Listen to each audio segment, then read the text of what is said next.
Hey guys, well, another weather update coming to you. Probably for the fifth freaking time in like this month.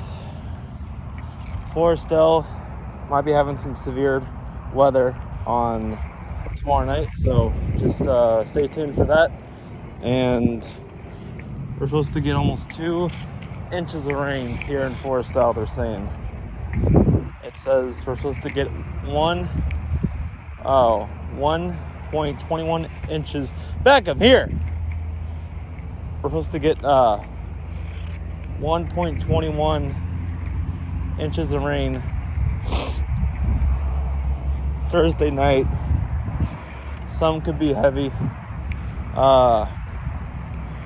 Plus with 0.97 inches of rain on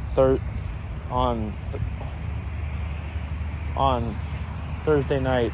So stay tuned for that. And yeah,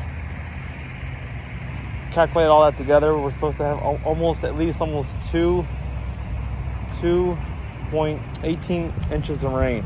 So it means almost 2 inches of rain. So stay tuned for that. I'll be updating you guys about that as well. So stay tuned for that and we'll be good to go. Subscribe if you can't find my channel on JB Hockey. See ya. Bye.